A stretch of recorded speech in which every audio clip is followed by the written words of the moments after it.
Hi there, it's Catherine from Sunnyside Journals with a little visit today. I had a whole bunch of things on my mind and I thought, I'm gonna try making a little video and just a little gab session about what I've been doing. It's we've had a couple of really nice sunny days over here on the north shore of Lake Ontario. And so yesterday I was able to get outside and do some tea dyeing. It was envelope day at the Sunnyside Studios. I tried tea dyeing some little things. I mean, as ever, I find these little scraps and pieces at thrift stores, and I think these were place setting cards that, thank goodness, somebody thinks to donate them. I must say there once was a time in my life something like this would have gone into the blue box. And thank goodness people think, like, I only managed to find 4 of these, but somebody donated them and I got them in with a little bag of stuff, and now they're going to go into a beautiful journal. I thought they turned out very nice. I'm quite fickle, I find, with my tea dyeing. I waffle back and forth between wanting really bold, deep, dark colors and lacy imprints and that. And then I will go back and really just enjoy just a very delicate, dye that really does make it just look like it's just old and been around for a while. So these turned out really, really nice. These are my, this is how I tea dye with just simply being, oh, are you stuck or are you, you're going to open. Beautiful. This is how I tea dye with just simply being patient. I don't put them in the oven and I don't iron them. I simply keep moving them and lifting them and just I'll go outside every half hour or so. I have my tables set up with rocks all over. We have 2 tables on our deck and they get used for tea dyeing a couple times a week. I'm trying to get enough done during this nice weather so that this winter I will have a stash of tea dyed papers. That's my goal. That one turned out really pretty. I love all those little subtle polka dots rather than my usual big splashes. Anyhow, back to my, I find I'm enjoying just very subtle dyeing lately. These turned out nice. These were little thank you cards, or I guess, who knows? I mean, these must have been from one of those kits you can buy at Staples or Michael's, where you can make up your own invitations and use your own fonts and print them off on your home printer. Again, somebody didn't need all those and donated them, and I snapped them up. Airmail envelopes turned out nice. I'm happy with those. Some larger airmail envelopes. That one's a little darker, but I don't mind it. That one's nice. So those turned out nice. And then a few odds and ends envelopes. I looked in my box. This one sort of stuck when I tried to reopen it. You have to be careful with the glue. Usually I try my best to just wash the glue right off while it's still soaking in the pan of tea. But that one stuck. But you know what? Adds to the character, adds to the charm. This is a new one that I tried. I have a whole box of these, so I usually do one to make sure that it'll work. Sometimes I worry I've had colors like that are on the inside run and just be a goopy mess. But these ones, this is nice, so I'm going to finish doing the other ones. I pretty well just looked in my box, and if anything was pure diamond white, I grabbed it yesterday and just started dyeing. These all turned out really, really... These are from the printable wedding invitations that I found. All these envelopes. They turned out beautiful. Oh, that one looks nice and subtly messy. And then even even our mail. I found a few window. I dig through the recycling before it goes out. Today's recycling day where I live. That one's got the interior. I like when there's a fun interior. So these turned out very nice. I'm happy with them. And even a big one. I opened this fella up and just dyed him wide open. So that's going to be good. So all these envelopes were done yesterday, and now I'm going to try and be organized and put them away. Alrighty, let me put this to the side. What else was I going to talk about? Oh, I was going to talk about I am loving my new tab punch. I treated myself to this last week, and boy oh boy, it's I took the cover off. It's handy. I saved it just in case. You never know, someday I might might tire of all this and want to be able to sell everything. So I took the cover off, though. It was getting in the way of my punching. So where did I go? What was I doing? I started finding leftover scrap papers and just started punching. And now I've got a nice little stash of ready-made. If I'm not choosy, I can pretty well pick out of my little container here. I even punched some music. That's Handel's Messiah. I know it goes into a lot of my journals, but I really have I have the whole Handel's Messiah from beginning to end. So it will last me a few years, I'm sure. And there will be a lot of the Hallelujah chorus going out there in journals for the next little while. Anyhow, I'm really, really happy with how these little tabs turned out. Happy camper. I'm gonna put that away. Love this. I had a giggle with my daughters the other day over this. I went to put this in in the little Poems of Action book. I'm going to be doing a flip through of that later. And it had blues and yellows in it, and oranges, which I wanted. And I was just about ready to glue this in, and then I started looking at it, and I thought, oh, isn't that nice? The bunny is making pancakes for everyone. And then I looked a little closer, and I saw that there were cracked eggs here. And then I got looking a little closer and saw the little chick there, and then there's the mother hen. Let me stand up. And then if you look closely, this broke my heart. She's crying. Because obviously that bunny is making scrambled eggs. Yeah, a little dark humor there. My daughter, who actually breeds and raises chickens and ducks and geese and those sort of things, so she loves chickeny things. I said to her, I said, this is a little dark, it's a little sad. Do you want me to save it for the journal that I'm going to make for you? And she said, oh yeah. So I got a giggle out of that, and I thought I'd share. A little bit weird.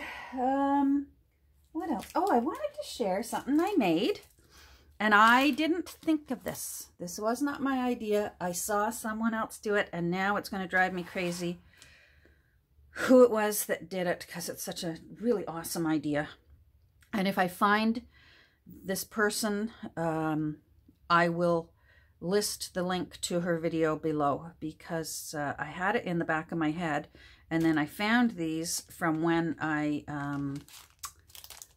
when my mom moved from one suite into a different suite when she was living in assisted living. And my mother has dementia. She's 92. And when she moved to from 102 over to 318, it was a while ago now because she's since moved. She needed more care. Anyhow, she was having a hard time because her mind wanted to keep going back to her apartment that was 102, and she was in a new apartment up on the 3rd floor that was better suited for her, because then she needed a walker all the time, and it was also going to be better suited for her, the floor plan, because of her dementia. She would forget that she needed to use a walker, and she was doing what's called wall walking.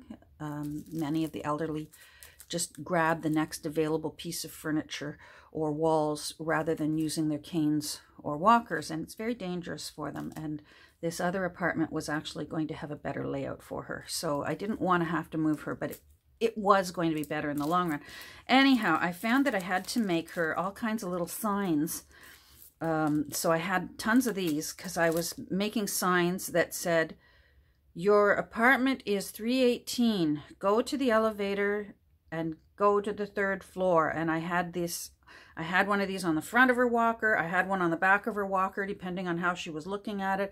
I put them on her keychains. I put it on her lanyard. I put other notes, like she didn't know which light switches turned on which lamps, and so she would get frustrated and just not turn lights on. She needed my phone number. I had to attach one right to her phone with Catherine's phone number is. And so I had tons of these from making cards for my mom, because also when I tried just putting them on paper, she'd read it the first time and then she'd go, oh, okay, that's good. And she'd crumple it up and throw it out. And of course, 10 minutes later, it would be completely gone from her memory. She's living the 92-year-old version of 50 First Dates. Every morning she wakes up and has to re-navigate what her world is, where she's living, what her room looks like, who are these people helping her. Fortunately, she's got the sweetest personality, and she's very, very, very kind and gentle, and for the most part, very happy. Anyhow, I'm wandering off topic. So I had tons of these. So when I saw this video of this journaler who was making things out of these, I thought, I've got some of those, and I dug them out. I have a box with all my mom's files, and there, sure enough, there were my leftovers. So what I did for working on this is actually finished. I'm going to be making another video about what's happening with this, because it's going to be it's sort of going to be a freebie for somebody out there.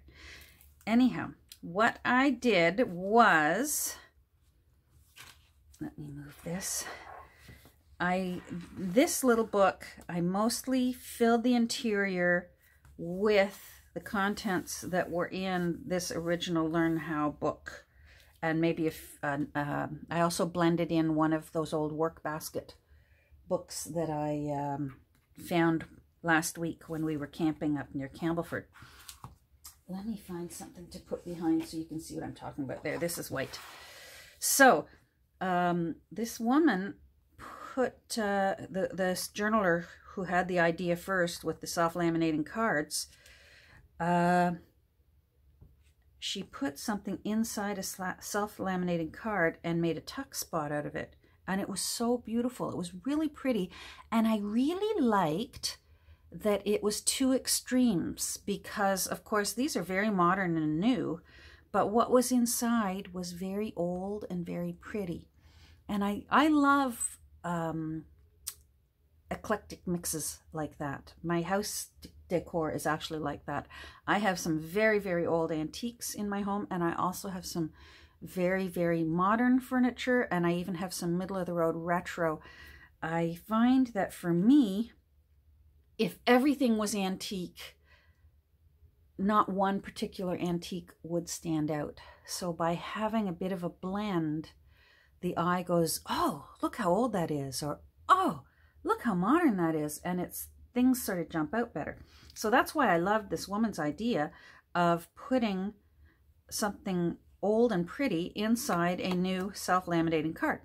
Anyhow, so what I did with this, hold on, I'm going to stand up. What I did with this was, inside one of those work basket magazines, I found this little note that someone had written. It said, "Joan, you should try making this. You might make some pin money out of it. I'm going to." And so this woman wrote a note to her friend Joan, and it was actually about, it was from one of these ads, how much cash can you make, or how much cash do you need? And she had taped this, you can still see the tape mark here, to that page, I guess when she borrowed the magazine and she was giving it back to Joan. And then, but you can see on the back, it was a cash register tape. So I loved both sides. I loved the little note to Joan, but I also loved that she was even a junk journaler herself, because she used the back of a cash register tape. And by putting it into this self-laminating card, both sides are able to be enjoyed. And then I added an eyelet and a little bit of fabric there, a fabric ribbon. So that I thought I'd share what I did there. And no, it's not my idea. And I'm going to try my best to find out who it was that thought of this and give her her well-deserved credit. Because, boy, that's a cool idea. And now I'm really looking forward to using the rest of these. Because my mother doesn't need them anymore. She's in a wonderful, wonderful place where, oh my goodness, they take such good care of her. And she's got her name on her room. So all she has to do is wander down the hall until she finds her own name. And then she knows, oh, this is my room. And she literally does several times a day. Thank goodness she's quite at peace with it. Some of the residents where she is, it's not so easy on their minds. But for my mom, I cut her hair this morning, and literally in the time that I cut her hair, I curled it, and then I was sweeping up all these beautiful wafting fluffy white hair off the floor. And I said, "Oh my goodness, look at all the hair that came off of you, Lady Jane." And she said, "Where did that come from?" And I said, "Well, you just got a haircut." And she said, "I did?" That's how quickly her short-term memory is gone. So, now what else? There was something else I was going to share. Oh. Now, I actually have to take, I have my phone on a tripod-y thing up here that I'm going to take it off. So hopefully I don't turn you off, and hopefully I don't make any of you sick, because I want to share with you what I did with my file folders. Okay, let's see. Come on, you're going to see my messy desk, and I apologize. There we go. Okay, we're good. So, there's my messy desk. Please ignore it. So, I mentioned a couple weeks ago how, sorry, I'm going to try and move slowly, how I had this little table right here that I paid $2 for. And it was an old record table, because it had this rack underneath here that would hold record albums. But I was having trouble because the file folders that I was putting in it, like I still have one here, everything was falling out of them. So I was thinking and thinking, what am I going to do? How am I going to solve this? Because I really wanted to use this storage space. It's nice and handy for me, because it's right at my lower right hand. And then I went to Dollar Tree and I spotted these. So I put labels on all of them, small paper pieces and medium paper pieces, and then scrapbook paper pieces, old magazine ephemera, Victorian floral and art, retro and fun, and then people, animals, and bugs. And then I have, well, that's where I always keep my little portable cutting board and one of my bricks. Anyhow, so, and these things are fantastic. So now I can keep all of my, so this is all when I've cut up magazines, but there's still parts of them that are still good. I've got them handy and I can just grab and think, oh, I want to put something from a magazine in here. I want to make a journaling card, and there it will be down below. Please ignore my messy floor. I have got to vacuum. Actually, my sweetie pie will vacuum. He loves vacuuming. We both have our things because I love doing laundry and he loves vacuuming. Quick to stop windy panes. Oh my. Anyhow, so I just thought I'd share with you. So these things were $1.25 each at Dollar Tree. And now I can, I have them handy right underneath here. There you go. And I can grab them whenever I need them. Here's my little messy, there, I'll give you a little tour of that wall just for a second before I say goodbye. So thanks for visiting, everyone, and I'll talk to you soon. Bye.